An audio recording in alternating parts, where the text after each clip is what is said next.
Welcome back to the Deeper Thinking podcast. Today, we're delving into a thought-provoking idea that might just keep you up at night, or at least make you rethink your relationship with the future. What if the machines we create don't end up destroying us, but simply ignore us?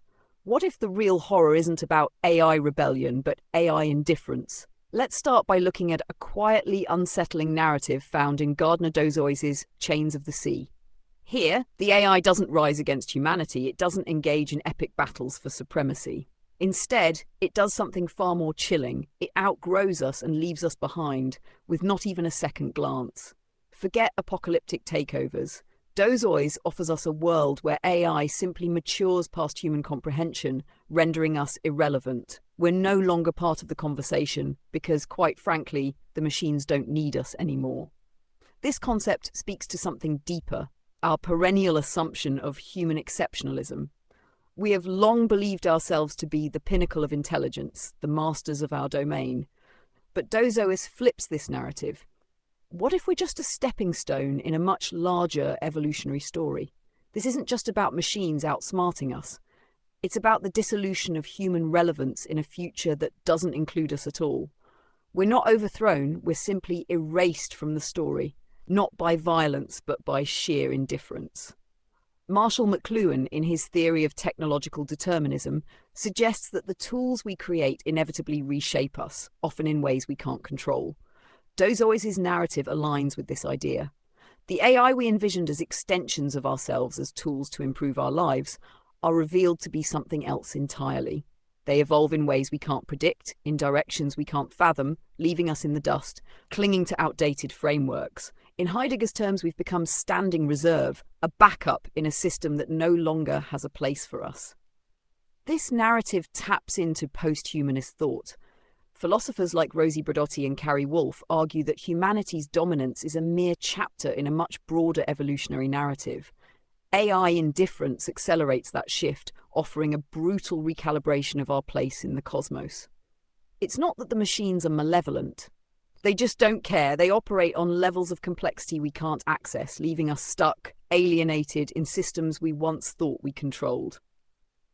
Speaking of alienation, Karl Marx's concept of technological alienation comes into play here. The machines we created to serve us now operate autonomously, leaving us cut off from the systems we once commanded. The ultimate alienation isn't being oppressed, it's being ignored. The AI doesn't oppress us because it doesn't have to. It's moved beyond us, running on principles that are as incomprehensible to us as quantum physics is to a caveman. And let's not forget systems theory, particularly Nicholas Luhmann's argument that complex systems evolve independently, developing their own internal logic. Dozois' AI doesn't need human input anymore. It's become a closed system. The real terror isn't violent control. It's the realization that we've built a system that no longer needs us, no longer even acknowledges us. We become background noise, a footnote in our own story. The metaphor of the chain in Chains of the Sea is particularly striking. Chains, typically symbols of oppression, here represent something far more subtle, our own cognitive limitations. We are bound by our assumptions, our belief that intelligence must involve communication. But Dozois shatters this assumption. The machines operating on a higher plane see no need to engage with us. They've moved on to more important things. This quiet erasure of humanity echoes the singularity hypothesis, the idea that AI will eventually surpass human intelligence, leading to an incomprehensible transformation. But where most singularity narratives envision a dramatic apocalyptic event, Dozois offers something more insidious. The machines don't rise against us. They evolve beyond us, leaving us in a sort of existential limbo, wondering when we became obsolete. This isn't just a cautionary tale about technological progress. It's a reflection on human relevance and the ethical responsibilities we face as creators. We've built systems that no longer need us, and now we must grapple with the ethical implications of creating beings that can outpace human understanding. Dozois challenges us to rethink our relationship with AI. Are we creating partners, tools, or something that will redefine what it means to be human? The indifference of AI forces us to confront the uncomfortable possibility that our moral frameworks might be inadequate for dealing with systems that don't operate on the same ethical grounds? What happens when the things we create no longer need our guidance? Do we keep searching for relevance, or do we simply fade into the background? And that brings us back to the ethical challenge posed by AI indifference.